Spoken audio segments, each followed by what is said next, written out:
When I say that strength is a mindset and not a body condition, I'm not trying to sound poetic. I'm speaking from a place of lived truth. We grow up in a world that teaches us to measure strength by physical standards, how fast we move, how independent we are, how much we can do without help. But real strength was never about the body. It was always about the mind and the heart. Let me say this very clearly. You don't become strong when your life is perfect. You become strong when your life is tested and you refuse to let that test steal your identity. A wheelchair doesn't make anyone weak. Giving up makes someone weak. Losing hope makes someone weak. And I have seen people who can run, walk, and jump, yet they live mentally paralyzed by fear, shame, and doubt. At the same time, I have seen people who sit in wheelchairs but stand taller in character than most people standing on their feet. Psychologically, mindset is everything. Your mind decides whether you see yourself as a victim or a survivor. Your mind decides whether you define yourself by what you lost or by what you still have. The body may be limited, but the soul has no such limitations unless we place them there. Weakness says, "My life is over." Strength says, "My life has a new shape and I will honor it." Philosophically, human worth does not come from physical perfection. We were not created to be flawless machines.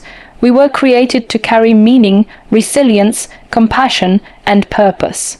When your worth is tied only to your physical ability, then any accident, any illness, any loss can break you completely. But when your worth is rooted in your mindset, in your values, in your faith, in your purpose, nothing can break you from the inside. A strong mindset doesn't ignore pain. It doesn't pretend everything is okay. It acknowledges the pain and still chooses growth. It says, "Yes, this hurts, but this will not be the end of me." That decision is not small, that decision is everything. Because once you decide internally that you are not defeated, even the hardest circumstances begin to lose their control over you. You see, a wheelchair does not take away your dreams. A wheelchair does not cancel your purpose. A wheelchair does not make you less human, less capable, or less valuable. The only thing that can do that is your own belief about yourself. And that is why mindset is power. That is why inner strength is greater than outer movement. Many people think strong people are born strong. No, strong people are built. They are built in moments of darkness. They are built in silence. They are built in tears. They are built in the decision to rise internally when physically you cannot rise. So when I say, wheelchair is not my weakness, I am really saying this. My mind is not limited, my soul is not broken, and my purpose is still alive. My strength lives inside me, not in my legs, not in my movement, not in people's approval. Because in the end, your body may face limitations, but your mindset decides your destination, and the moment you change your thinking, you begin to change your life. Pain has a language that only those who have suffered truly understand. When I say that pain can become power, I'm not talking about romanticizing suffering. I'm talking about transforming it. There is a very real difference. Pain on its own is heavy. It can break you, silence you, and make you feel small. But pain, when processed with purpose, becomes a force that reshapes who you are. Psychologically, pain changes the brain.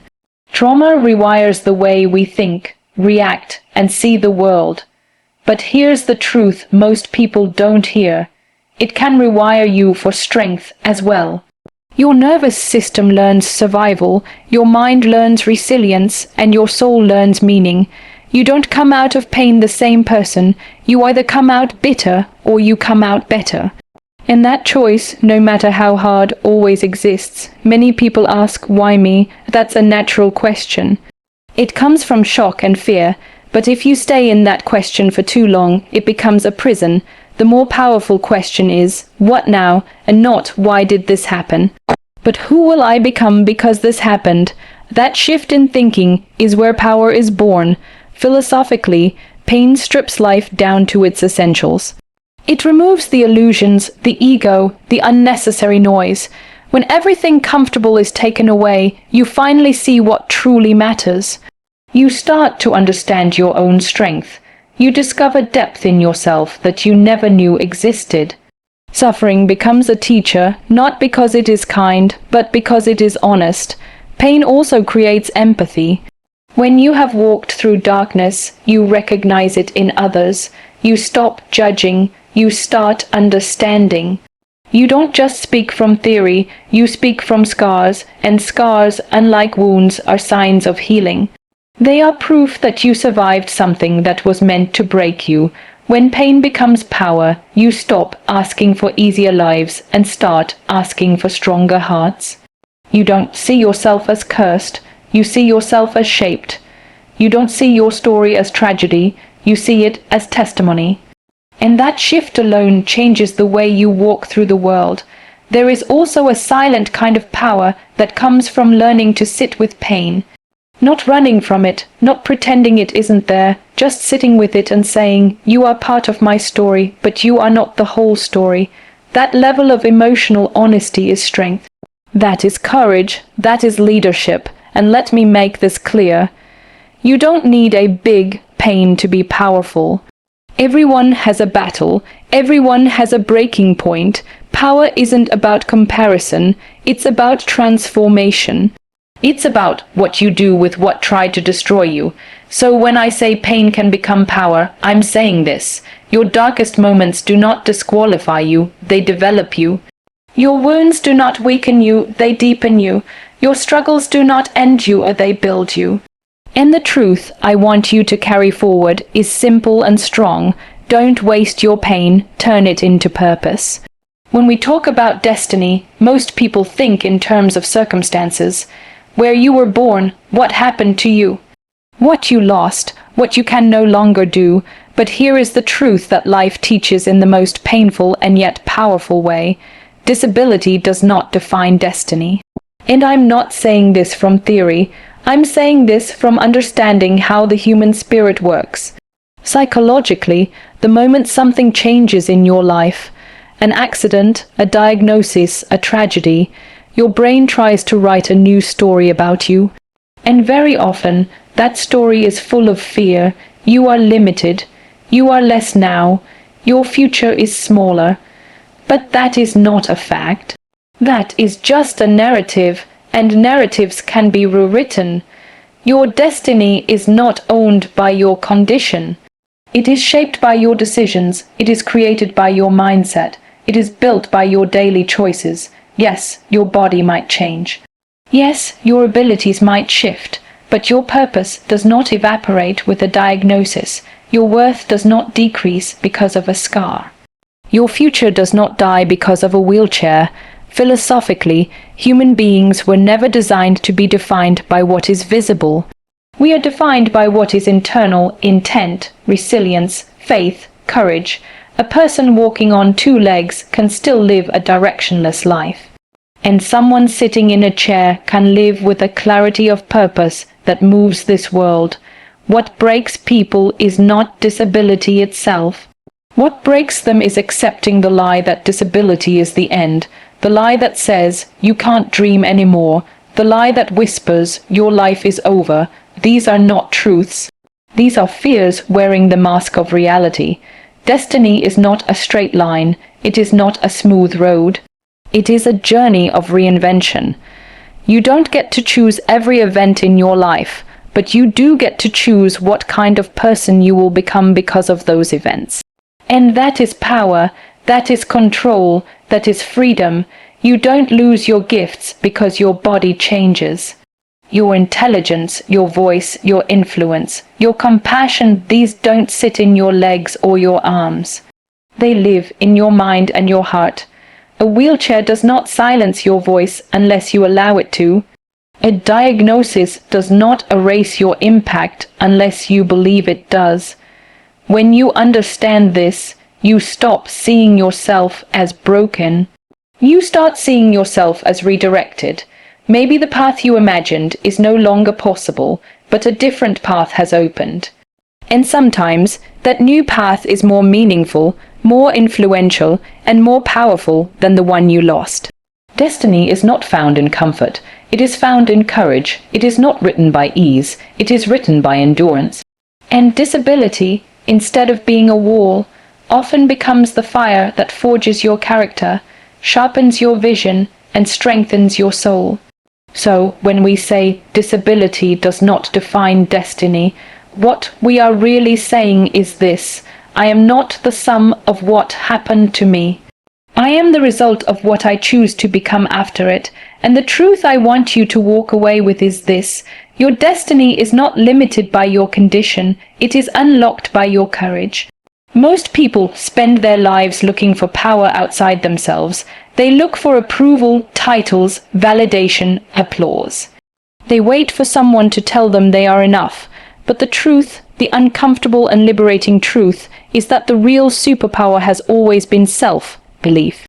Not arrogance, not loud confidence, but quiet, grounded certainty about who you are. When I talk about self-belief, I'm not talking about pretending you're invincible. I'm talking about trusting yourself even when everything feels uncertain. Psychologically, the way you speak to yourself becomes the way you live your life. Your inner dialogue is not just noise, it is programming. If you constantly tell yourself, I'm not capable, your brain starts collecting evidence to prove that thought. But when you say, I am learning, I am growing, I am worthy, your mind shifts direction. Self-belief is not built in comfort. It is built in moments where you feel small, unseen, and unsure, and still choose to stand mentally. It grows when you fail and don't abandon yourself. It is strengthened when people doubt you and you refuse to doubt yourself. That is not stubbornness, that is survival.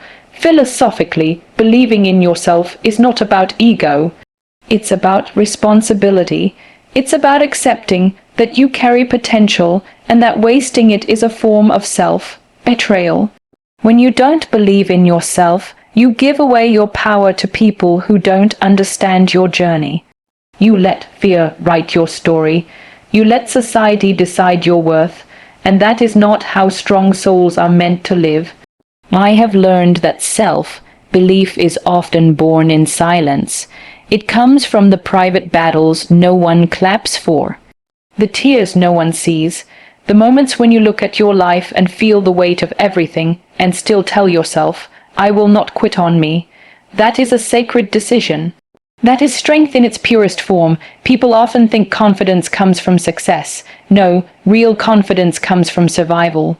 From realizing that you've made it through hard things. From knowing you can sit with pain and not disappear.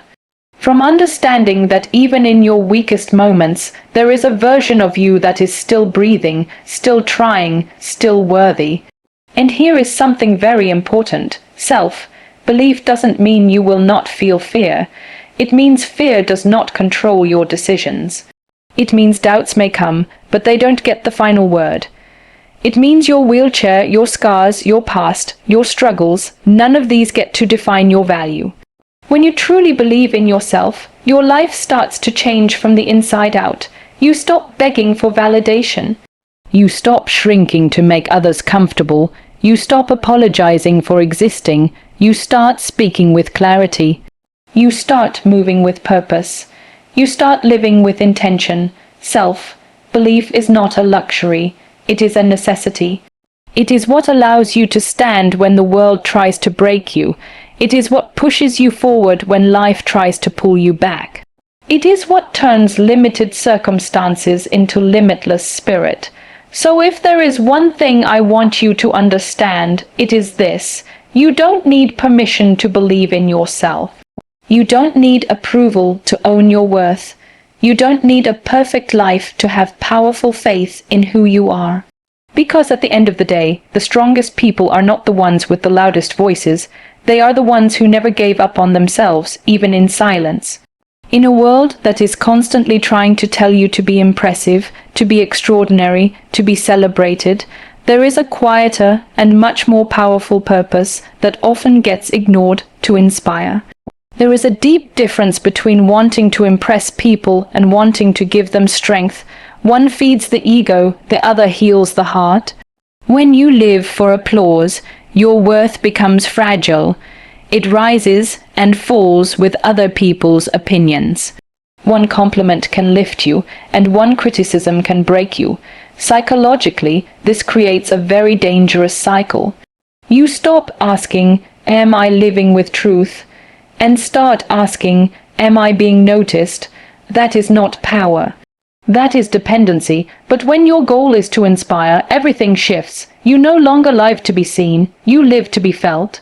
You care less about how perfect your story looks and more about how honest your story sounds. People don't connect with perfection. They connect with pain that was survived, fear that was faced, and wounds that turned into wisdom.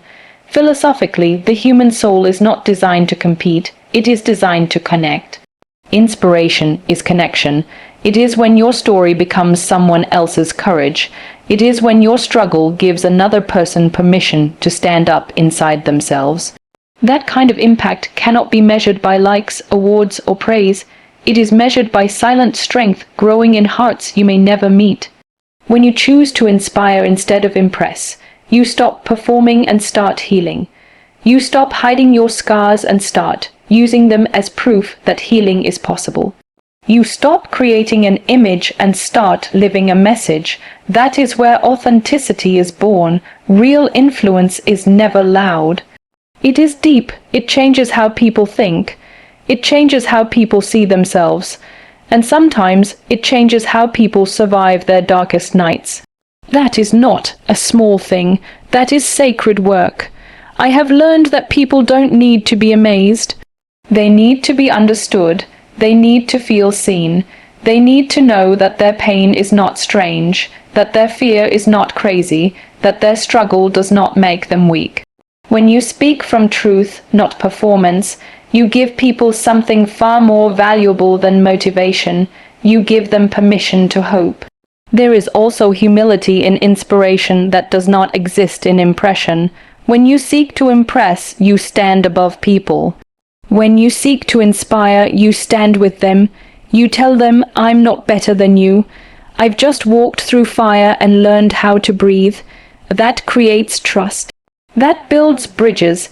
That heals hidden wounds. And here is the most important part. You don't need a big stage to inspire. You don't need fame. You don't need perfection. You don't even need complete healing. You just need honesty. You just need courage, the way you speak to your child, the way you treat a struggling friend, the way you carry your pain with dignity. These are all forms of inspiration. When you live to inspire, your life becomes meaningful even in silence, even when no one is watching, even when no one is clapping, because you're not doing it for attention, you're doing it for impact. So if there is one thing I want this to leave inside you, it is this. Don't try to be impressive, try to be impactful. Don't seek praise, create purpose, and don't aim to be admired. Aim to be a reason someone else believes they can survive. There is a moment in every human life where quitting feels easier than continuing, a moment where the weight of pain, disappointment, and exhaustion makes you question if it is worth going on. That moment is not a sign of weakness. That moment is a crossroads, and what you choose there defines who you become. When I talk about never quitting, I'm not talking about toxic positivity or pretending that you're always strong. I'm talking about the quiet, stubborn decision to keep going even when your heart feels tired and your soul feels heavy. Psychologically, resilience is not built by grand victories. It is built by small, repeated choices to not give up on yourself. Your story, no matter how painful it has been, is not finished, and that is one of the most powerful truths a human being can hold. Many people surrender too early, not because they lack ability, but because they lose hope. They mistake a bad chapter for the end of the book. But life is not written in straight lines. It is written in rises and falls, in breaks and rebuilds. Philosophically, purpose is not something you discover once and then retire with. Purpose evolves, it deepens. It changes shape. Sometimes what breaks you also redirects you. Sometimes what feels like the end is actually the beginning of the truest version of you. But you only get to see that version if you refuse to quit. There is also courage in continuing quietly. Not everyone fights loudly. Not everyone feels strong every day. Sometimes strength is brushing your hair when you don't want to face the mirror. Sometimes strength is answering a message when depression wants silence. Sometimes strength is breathing through pain without letting it tell you who you are. Never quitting does not mean you never feel like quitting. It means you don't act on that feeling. It means you allow the emotions to pass without allowing them to make decisions for your life. You learn to say, I am tired, but I am still here. I am hurting, but I am still breathing. I feel lost, but I will not disappear. You are not behind in life. You are not late. You are not broken. You are becoming. Every delay, every setback, every hardship is shaping something inside you that ease and comfort never could. You are being prepared for something that requires depth, empathy, patience, and strength. Your story matters not because it is perfect, but because it is real. Because it carries lessons, because it carries truth, because it can one day be the reason someone else decides not to give up. That is legacy, that is impact, that is purpose, and let me say this clearly, you are allowed to rest, but you are not allowed to quit on yourself. Rest is healing. Quitting is surrender. There is a difference.